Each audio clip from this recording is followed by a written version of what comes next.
Bueno, y antes de saludar a nuestra invitada, la voy a presentar. Ella es Abigail Rapaport, creadora de Crianza Sistémica, psicoterapeuta referente en constelaciones familiares y vínculos conscientes, también coordinadora de talleres y seminarios. Muchas gracias por tu tiempo cedido a Radio del Sur en este programa que se llama Solo se trata de sentir. Bienvenida, Abigail, un placer escucharte acá en la ciudad de Casilda y Zona. Y bueno, ¿cómo estás? Estoy muy bien, muy feliz, Gisela, de tu invitación, de poder participar en tu programa y de conversar. A mí me gustan mucho las conversaciones, así que disponible para este espacio nuestro y de todos los que nos están escuchando. Sí, que yo dije Casilda y Zona y en realidad la burbuja es mucho más amplia, porque bueno, gracias a que tenemos esta app y que es una radio online en donde se puede escuchar en cualquier parte del mundo, también puedes ir, hola Buenos Aires. ¿Dónde estás? ¿Dónde estás viviendo, Abigail? Yo vivo en Buenos Aires, en Núñez, y ahora en diciembre nos vamos a ir a vivir a España, que tengo a mi hermana y tenemos a los hermanos más cerca, entonces estamos haciendo un movimiento hacia nuestros hermanos. Estamos muy contentos, los chicos tenemos 2 hijos, una hija de 12 y un hijo de 10. Así que bueno, nos movemos en familia, nos aventuramos. Qué lindo, y haces este movimiento hacia mi hermano, que mi hermano está en España, así que bueno, qué bueno, la verdad que lo celebro. Abigail, bueno, entrando un poco en tema, ¿no? Y en esto que nos convoca hoy, que tanto quería charlar acerca de lo que es crianza sistémica, que tantos años hace que te formás, que investigás y que también ayudás a que otros profesionales nos podamos desarrollar. ¿Cómo surge? Y también si te puedo preguntar, ¿cómo fue para el campo de la salud mental empezar a abrirse un poco a estas nuevas miradas, ¿no? Creo que el campo de la salud mental es amplio, complejo, y que yo puedo hablar de mi experiencia y mi recorrido dentro del ámbito de la salud mental. Yo estoy recibida acá en la UBA como psicóloga, luego empecé mi formación en constelaciones familiares en el 2001 con Joan Garriga en Barcelona, en el Institut Gestalt. Continué, ese mismo año también lo conocí a Bert en un congreso en Madrid, y luego vine acá a seguir formándome con Tiu Boltzmann, que trajo a Bert durante muchísimos años, y tuve el privilegio de que ella me eligiera para viajar a México a formarme en pedagogía sistémica. Así que un poco se dio de forma natural, escuchando mi camino. Mi parte clínica tiene que ver con la orientación infanto-juvenil en el italiano, entonces estaba muy en contacto con jóvenes, más que nada con púberes y con adolescentes, y escuchando a los padres.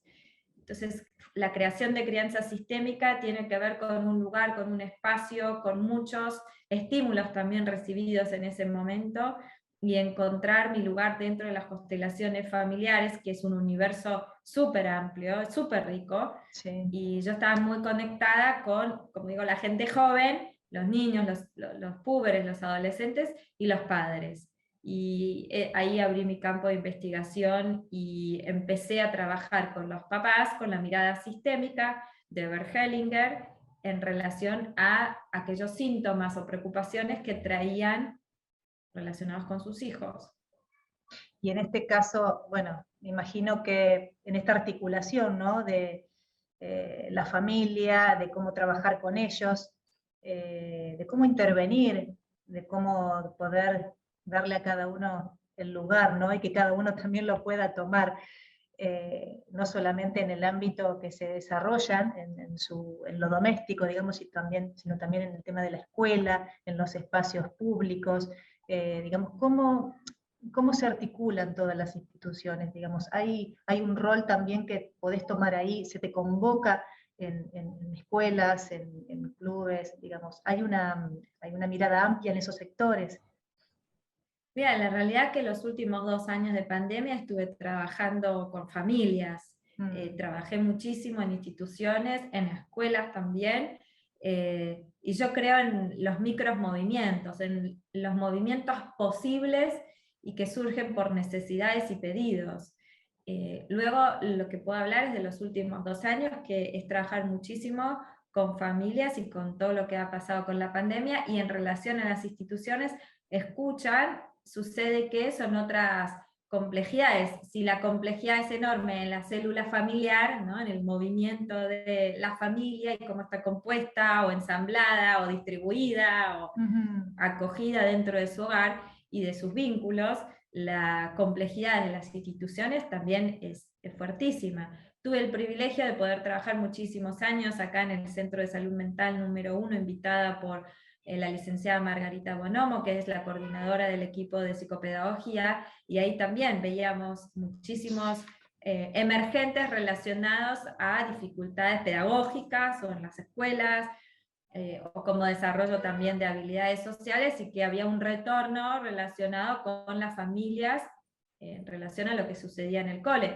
Lo mismo se puede trabajar con docentes. Las veces que he trabajado en capacitación docente, cuando el docente está quemado, está abrumado por ciertas situaciones que les pasa con alumnos, o entre colegas, o con los directivos, vamos, el mayor potencial es trabajar con su persona, ¿no? Consigo mismo. Sí, sí, qué bueno que puedan acudir. Y con respecto a la demanda, ¿no? A esto que traen las familias a la consulta. Muchas veces el síntoma de algún hijo o hija, o tal vez por algún problema de conducta, o por algo que los esté angustiando, cómo se trabaja como para que muchas veces puede pasar, ¿no? Y la audiencia es muy variada, y por ahí como para dejar un poco más en claro hasta dónde apunta la mirada, ¿no? Esto de mirar el estado de los vínculos, ¿no? Que en cómo se trabaja en constelaciones familiares, y qué es lo que se puede detectar y cómo se los puede ayudar o guiar en este movimiento. Bueno, partamos de la base que cuando consulta una mamá, un papá, consultan porque les duele el alma, les duele el corazón, y están preocupados, abrumados, y te diría hasta saturados por un hecho específico, con una hija, con un hijo, y también puede sumar una relación conyugal, una situación de pareja, o una situación entre ellos que no se han entendido durante años, cómo gestionar la crianza estando separados, ¿no? Entonces, lo primero que hago es como un mapa de realidad, dónde están parados, ¿no? Dónde está el chico, el hijo, dónde está el síntoma, dónde está la preocupación de cada uno de ellos, y de qué se pueden hacer, de qué sí se pueden hacer cargo, ¿no? Porque cuando un hijo sufre, generalmente sentimos mucha impotencia, ¿no? Los que tenemos hijos, como yo digo, los hijos están en el cuerpo, están en el alma de nosotros. Entonces, cuando sufre un hijo, sufrimos nosotros con él. Destrabar el sufrimiento, desglosarlo, empezar a dar más espacio, es recoger el llamado, ¿no? De, a ver, ¿qué me pasa a mí con lo que le pasa a mi hijo? ¿No? Es decir, ¿qué me pasa a mí? ¿De qué me puedo apropiar yo de mi propio sufrimiento, dolor, malestar, angustias? Porque muchas veces se hace un aglomerado de malos entendidos, y el síntoma se va retroalimentando, ¿no? En los hijos. Estoy preocupada por ella.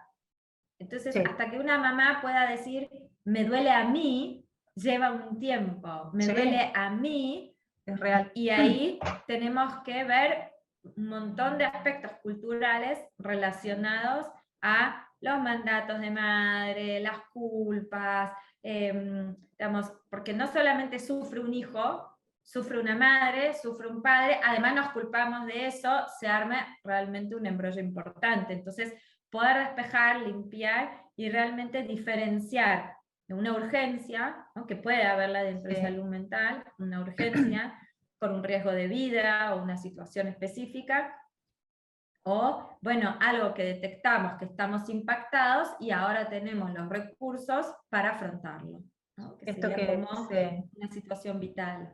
Esto que vos decís de cuál es, qué puedo hacer con esto que me pasa, cómo me relaciono con esto que sucede, ayuda mucho cuando uno escucha, o sea, con esta filosofía uno también empieza a aprender qué es cómo me relaciono con esto que está sucediendo. Y eso es lo que me da la posibilidad de estar en mis zapatos y de estar en mi posición de mujer o de hombre adulto y de decir, bueno, a ver cuál es mi parte en esto, porque es una tendencia a poner afuera, de que solucionen esto o qué hago con esto, como si estaría separado, ¿no? Y la verdad que cuando uno empieza a ver cada situación en red y que tiene que ver con el estado de los vínculos que se interrelacionan, nos guste o no, digamos, más allá de cómo sea la relación, de que eso está, de que eso es y de que esto sucede, como vos decís, lleva un tiempo. Pero ponerlo en claro es el primer paso, siempre. Sí, es el primer paso y es necesario porque el pegoteo de las heridas genera mucho más heridas, mucho más traumas. Es decir, una madre que no se puede hacer cargo de sus propias heridas termina lastimando más a un hijo o a una hija, ¿no? Entonces, si no vemos nosotros los adultos nuestro propio dolor en relación a nuestro ser hijo, ser hija, a nuestro ser mujer, ser varón, claro, la maternidad ya llega muy colapsada, ¿no? Entonces, hay un montón de dimensiones internas para ir despejando y trabajando para poder acompañar a nuestros hijos y acompañarnos a nosotros con el destino que nos toca, ¿no? Porque una mamá, un papá con un hijo con una discapacidad, realmente hay mucho que se puede hacer y también hay situaciones que son así. Y parte de reconocer lo que es tomar un lugar en el mundo en relación a eso que nos sucede. Es bien existencial también el Sí. planteo de Bert. Es humanista en cuanto a reconocer nuestra humildad y cómo nos relacionamos internamente con lo que nos pasa, cómo nos relacionamos con nuestro hijo, con nuestra hija, y cuál es el espacio relacional, a qué sí da la relación y qué no da la relación, porque no todos los vínculos dan para todo. Exacto. ¿Y te pasa, por ejemplo, que viene alguna madre o algún padre y dice, por favor, quiero hacer algo porque no le quiero pasar esto a mi hijo o a mi hija? Como si ante la preocupación de ver qué le puede pasar al hijo o a la hija de acuerdo a lo no elaborado, vienen pero con un pedido muy especial, que no es lo mismo decir, bueno, quiero ver qué me pasa con esto, cómo me relaciona con esto, ¿no? Vengo para no pasarle esto a mi hijo o a mi hija. ¿Qué reflexión te merece? Y si tenés ese tipo de casos en la consulta. Generalmente me oriento hacia ello con mucho respeto, porque comprendo lo que están diciendo. Realmente me parece que lo primero que necesitamos dar es comprensión, es compasión y es compromiso con esa mamá, con ese papá que dice, no me gustaría pasarle a mi hijo una muerte trágica de mi madre, el alcoholismo de mi padre. Claro, y ahí se desarrolla todo un diálogo, una conversación a cómo sería pasárselo, qué podrías pasarle y qué no. Yo creo que discernir, la complejidad de discernir es muy importante. Es decir, ¿qué es para vos pasarle? Porque hay algo de lo que pasó que tal vez ya pasó, o sea, ya se le pasó, ¿no? Como en lo que hasta ahora, si el chico tiene 3 o tiene 13 o tiene 30, ya algo pasó. Entonces, ¿qué es lo que ya sí pasó, crees que pasó? ¿Qué es lo que te asusta? ¿Y cuál es el recurso frente a eso que pasó y sigue pasando en vos? Porque si estoy preocupada por algo que pasó, es porque todavía me ocupa un lugar interno en mí hoy. Perfecto, perfecto. Entonces, todavía estoy yo resonando con eso y con miedo.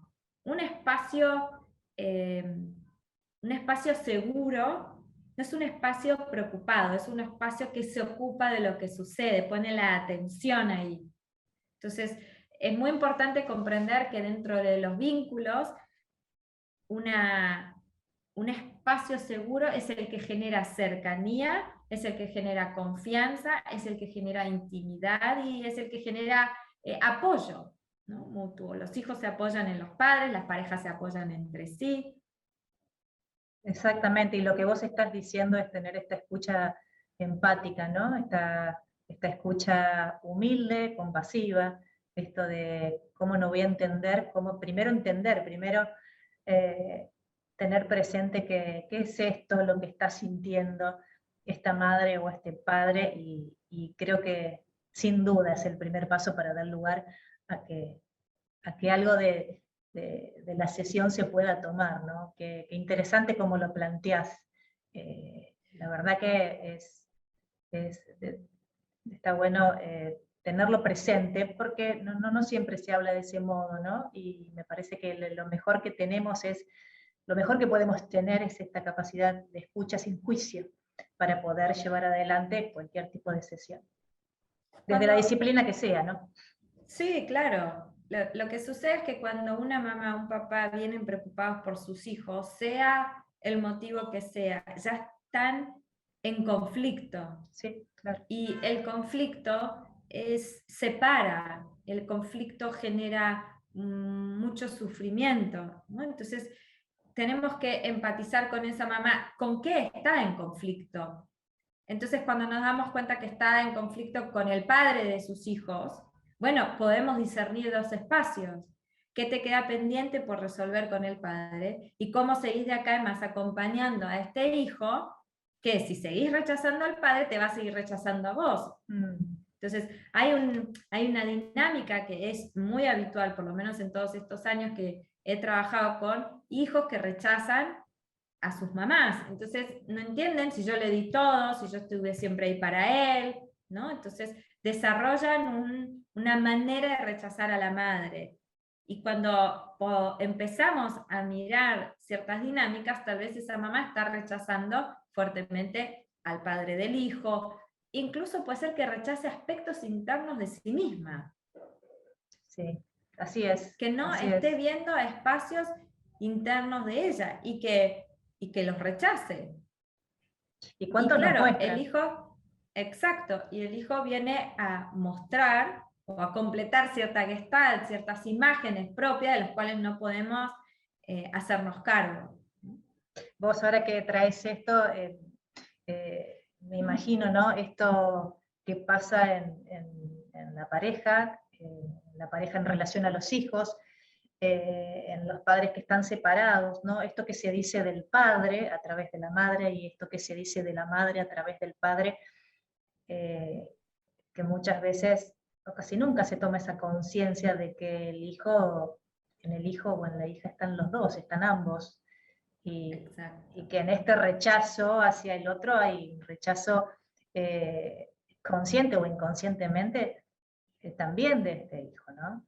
De alguna manera. Sí, hay un rechazo al hijo. Si el hijo es en principio 50% mamá, 50% papá, y yo al padre o a la madre de mi hijo lo rechazo o le temo, también puede haber otras emociones, no solamente el rechazo. Tal Le cual. tengo miedo, no sé cómo ubicarme en relación al otro. Entonces, esta parte que el hijo tiene del otro también resuena con lo que a mí me pasa con esa mamá, con ese papá.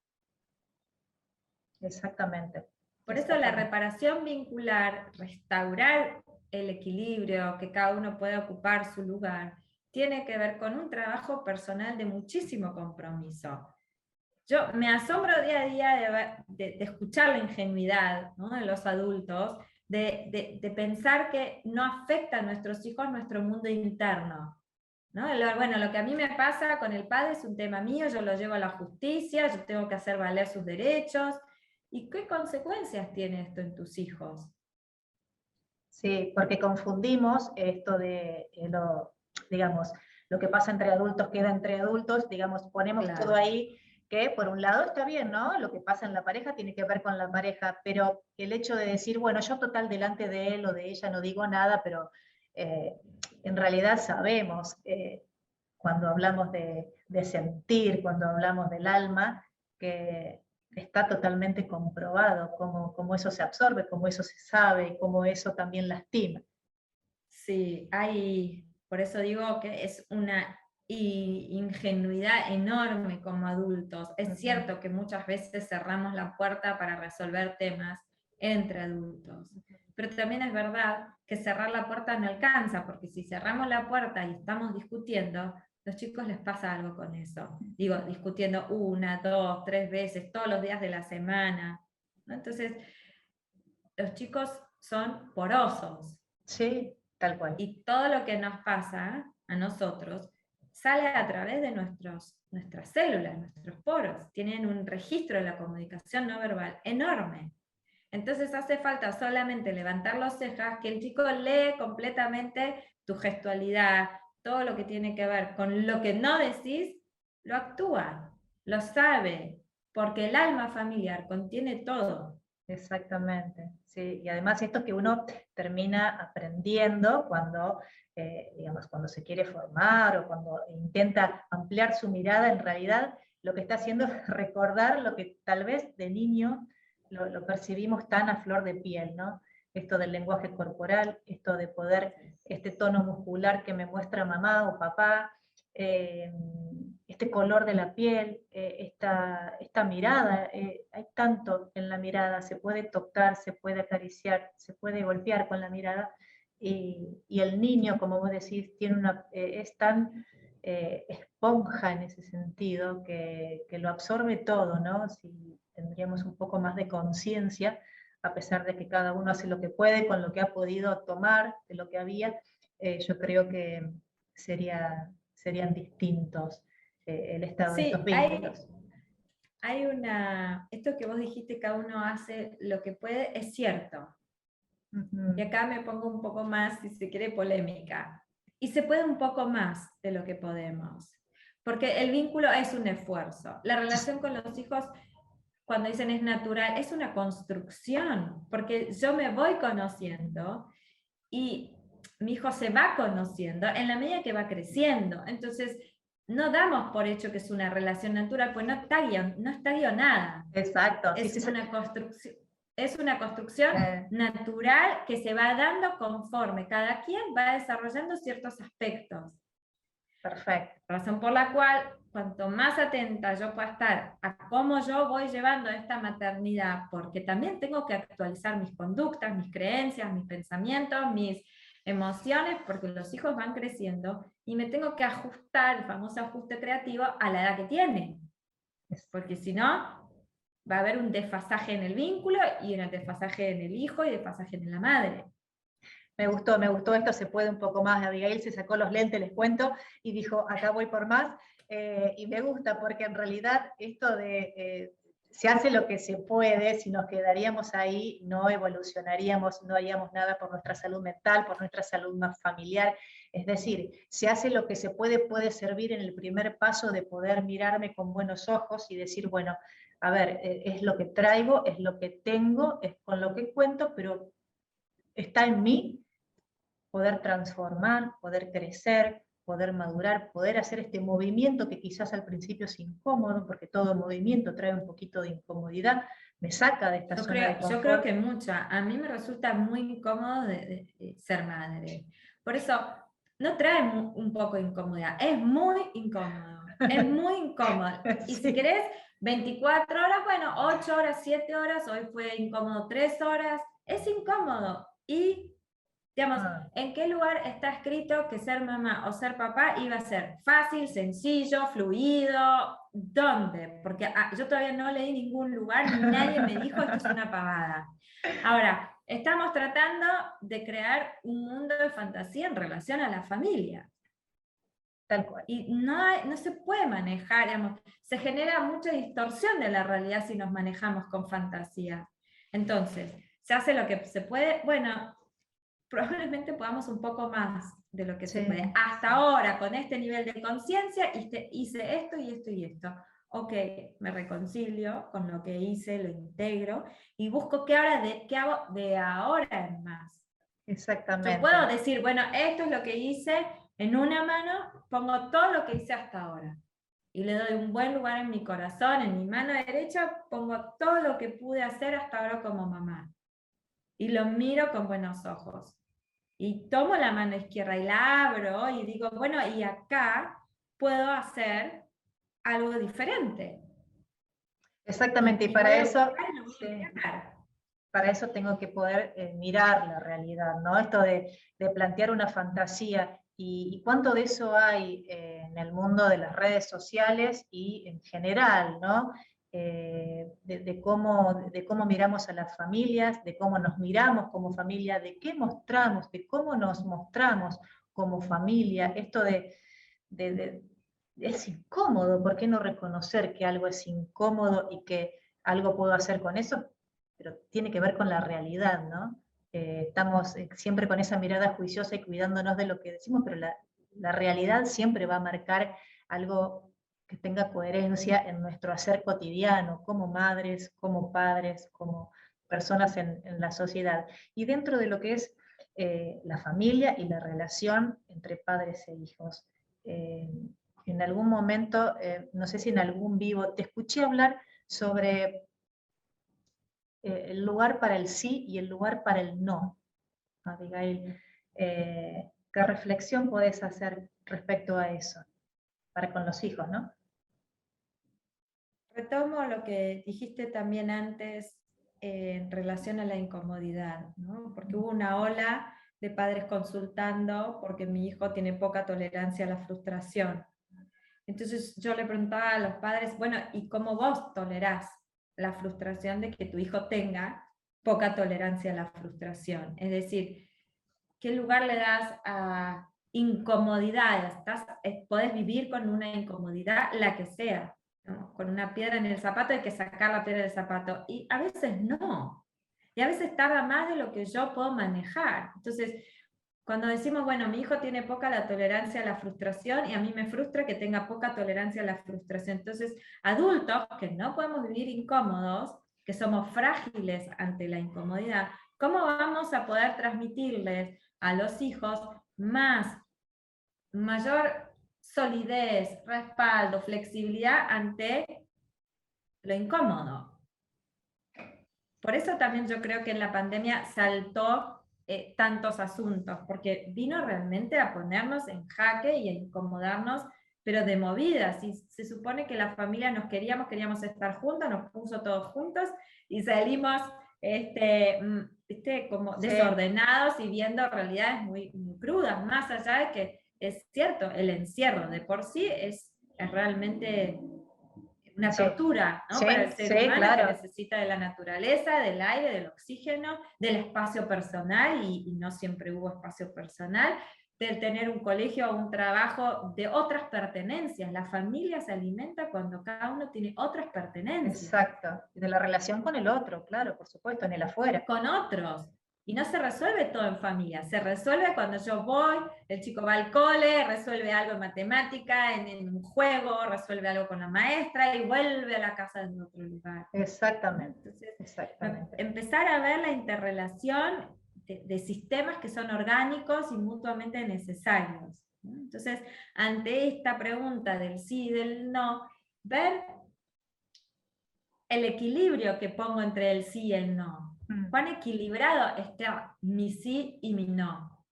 Y está bien que a muchas cosas yo diga que no.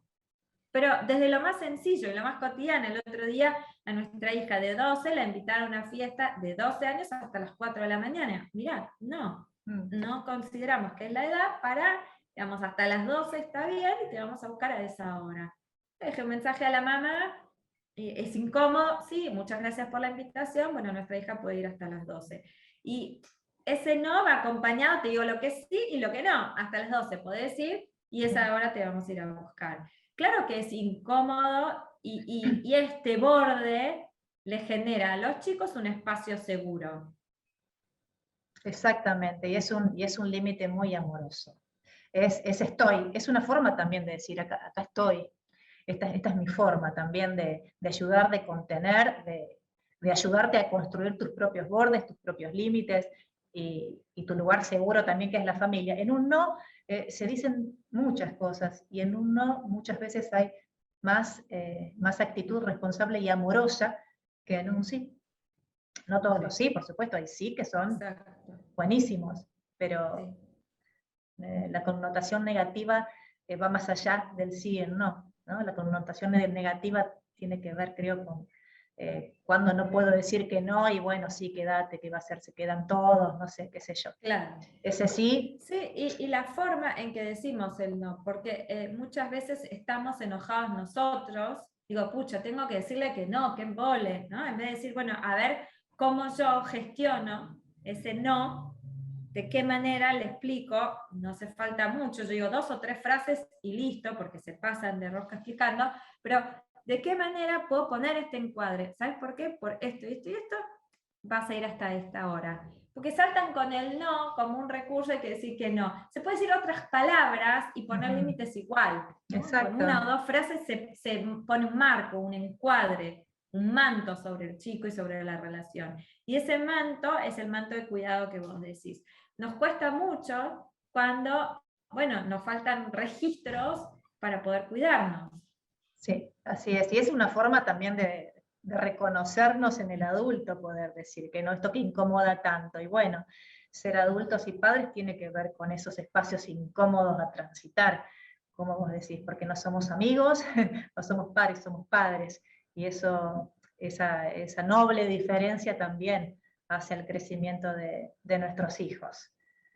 Sí, luego lo que he estado observando que en la adolescencia se retira mucho la ternura del vínculo y el adolescente necesita mucha ternura por todo lo que está atravesando. Sí. ¿No? Entonces es muy paradojal como te da ternura cuando son bebés, cuando son chicos, primaria, bueno, sexto, séptimo, le vas perdiendo, ¿no? Como la ternura, pero cómo volver a este sentimiento tierno de que están creciendo, de que se están formando, de que todavía la plastilina está ahí trabajándose, y entonces, ¿cómo yo me puedo relacionar con ternura? ¿Qué espacios de ternura hay en nuestra relación? Sí. Es cierto, y también es cierto, que muchas veces perdemos de vista que el adolescente tiene un pasado que es su infancia. No es que lo que me pasa con mi hijo adolescente no tiene nada que ver con lo que pasó allá y entonces. Exacto. Se puede transformar el vínculo, se puede hacer un montón de transformaciones, pero tienen que ver con reconocer la historia del vínculo, mi historia de madre, la biografía de mi hijo. Está bien, biografía de 15, pero es biografía, para él es toda su vida. Exactamente, es lo que lo lleva, lo que lo trae, ¿no? A cada circunstancia también. Sí, sí, es poner atención a todo eso. Y Abigail, en relación a los ejemplos, a las consultas, a esto a las preocupaciones que tienen los padres, por supuesto que el bullying es algo que está presente. Sí. Quiero saber cómo llegan estos casos a la consulta y por ahí si podés dar algún, no sé si ejemplo de intervención, pero alguna reflexión respecto a eso, a cómo los padres se pueden manejar. Sí, en los últimos años recibí más, desde lo estadístico, más consultas en relación al ciberbullying, ¿no? Es decir, a lo que ellos llaman scratches, fotos sacadas en contextos de colegio o fuera del colegio y luego publicadas en redes de ellos mismos o grupos de WhatsApp y demás, o fotos que una chica le mandó a una amiga y esa amiga, ¿no?, la publicó o la mandó a otra amiga que después se viralizó. O también situaciones de chicos un poco más jóvenes, púberes, entre 12 y 13 años, que tienen redes, que los padres están sin supervisar, ¿no? Creen que la creencia es que ese es el espacio de los chicos, y no, todavía los padres necesitamos supervisar cómo se manejan con las redes. Quiero aclarar que la red hoy forma parte de la identidad de los chicos. ¿Qué quiere decir con eso? Es formadora de identidad, el vínculo que tienen con los dispositivos en general. Tal cual, es así. Entonces, ¿por qué vamos a estar atentos los padres a las redes? Porque es formadora de identidad. Cómo interactúa un chico en la red hace a la construcción de su identidad. Entonces, sí, de chicos que tienen exposición a redes sin que los padres se enteren, porque crean diferentes cuentas y van escapándose de los padres con distintas cuentas y hacen ciertos anuncios o denuncias, o incluso lloran por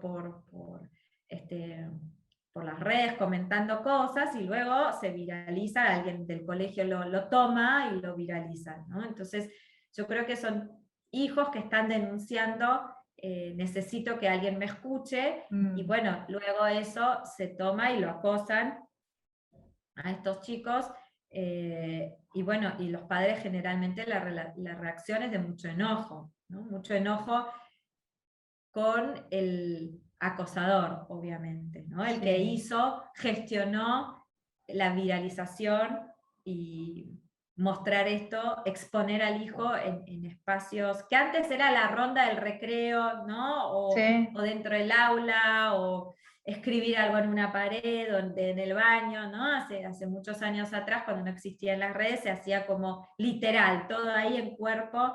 Esto tiene mucha fuerza hoy, tiene un alto impacto en los chicos. Yo lo que hago, de un colegio recibí una consulta, si podía atender a estos papás. Primero es acompañar a los padres en el impacto. Ellos se enteraron por redes de la relación de una de sus hijas con un profesor. Entonces el colegio me preguntó cómo proceder, sabían perfectamente, obviamente echaron, ¿no? El profesor no trabajó más ahí porque se enteraron de una relación con una alumna, eso no puede pasar, una alumna de quinto año. Bueno, y atender a los padres con mucho amor, con mucha compasión, porque el impacto es grande en ellos y en la hija. Exactamente, entonces, se multiplica. Se multiplicó. Lo que salió en la consulta es, primero, alojar a estos papás con el enojo, el disgusto, que también es importante vaciar sus prejuicios, su cabeza, vomitar todo lo que les pasa en un espacio seguro. Entonces los terapeutas somos un espacio seguro. Nunca me lo esperó, estoy enojada, lo quiero matar al chico, al profe, lo quiero cagar a trompadas, bueno, y luego orillarlos a un lugar más sensible, ¿no? Y bueno, ¿y qué te pasa con tu hija? Bueno, la hija se encerró varios días, no quería hablar con ellos, hay mucha vergüenza social con la exposición en redes. Son muchos elementos, es muy complejo, por lo tanto hay que ir muy de a poco, y yo lo que les pido a los terapeutas siempre que hago supervisiones y me entrevistan, mucha delicadeza, con mucho amor, delicado, porque los hijos están en nosotros, en nuestro cuerpo, y siempre nos cuestionamos qué hice mal cuando me pasa algo con mi hijo o con mi hija, o cuando le pasa algo a ella, ¿no? Entonces la delicadeza de poder alojarlos, de poder escucharlos, de poder comprender que el impacto es muy alto. Luego lo que vimos en esta pareja, en estos padres, que pasaba una situación de pareja muy dramática hace muchos años. Esto que siempre trae, que aparece, que emerge en la consulta, ¿no? Que esto termina mostrando siempre una situación familiar actual, pasada, ¿no? Son estas implicancias que llamamos en constelaciones familiares. Exactamente. Las implicancias sistémicas ya está, la hija lo hizo acting, ahora la vamos a acompañar, cómo la van a acompañar, y generar un camino, abrirles camino, ayudarlos a abrir un camino, cómo están dispuestos a ser honestos con ellos mismos y lo que les pasaba como pareja, a ser honestos con la hija porque tenían que retomar una honestidad enorme. Entonces ciertas indicaciones le di a la madre, ciertas indicaciones le di al padre, y estaban muy relacionadas con la toma de conciencia, de responsabilidad personal, y ya el acting estaba hecho, y que también los hijos tienen responsabilidad sobre lo que hacen. Bien. Entonces, ¿cómo ella iba a querer seguir con esto? ¿No? Vamos, generar un diálogo que responsabilice también a los hijos según el tamaño. Yo siempre decía, bueno, según el tamaño, la edad, ¿viste?, de tu hijo y la relación que tenés. A un hijo no se le grita, se te cargo, ¿viste?, enojado. Es a través de una conversación donde hay un encuentro. Abigail, y qué importante esto que vos en tus supervisiones, ¿no?, con los terapeutas, esto de ser cuidadosos, de ser cálidos, de ser compasivos, porque ante una situación familiar, sea la que sea, en este caso de este adolescente, como cada uno revive también su propia huella traumática, sus propios procesos, y cada uno con la olla, digamos, por decirlo de alguna manera, con esta capacidad de resiliencia, esta capacidad de sostener o de responder a esto que está pasando, también va siendo algo diferente, ¿no? Por eso es el cuidado tan importante ante una situación así. Yo les diría que no salten casilleros en qué estás aprendiendo de esta situación, porque antes de aprender es mucho mapa, mucho registro.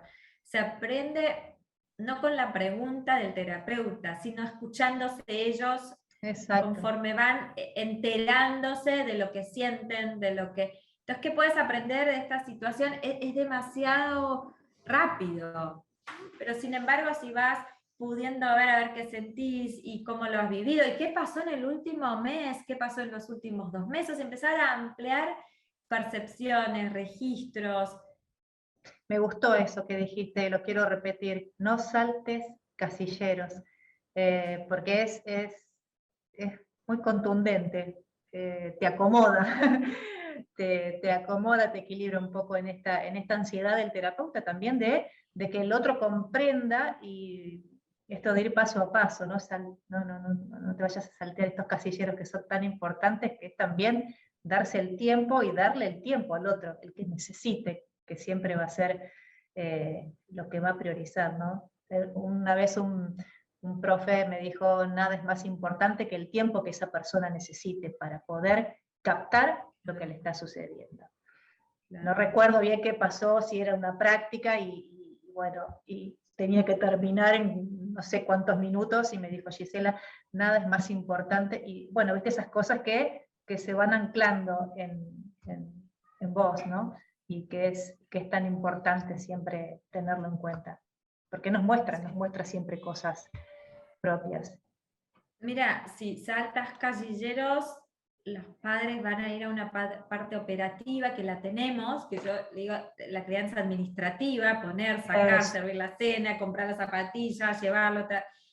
Saltás a los hábitos y va a pasar lo mismo con los hijos entonces. No les van a poder ofrecer otro tiempo, otra profundidad, otro proceso, y la idea es eso, es acompañarlos en otros procesos y sí. comprender que también hay situaciones súper dramáticas donde los padres se resisten a una interconsulta con un psiquiatra y hay que ser muy contundente que el sufrimiento psíquico es inadmisible, por lo menos Así para es. los que estamos en salud mental, es inadmisible por un montón de razones, porque hay muchos que están en contra de ciertas intervenciones, medicación psiquiátrica y demás, pero sin embargo, no nos olvidemos que cuanto más sufrimiento hay, más sufrimiento se atrae, digamos, a nivel recorrido neurológico, ¿no? A Sí, nivel neurológico. Entonces, cuanto más sufre una criatura, más entra en la obsesión o en la irritabilidad o en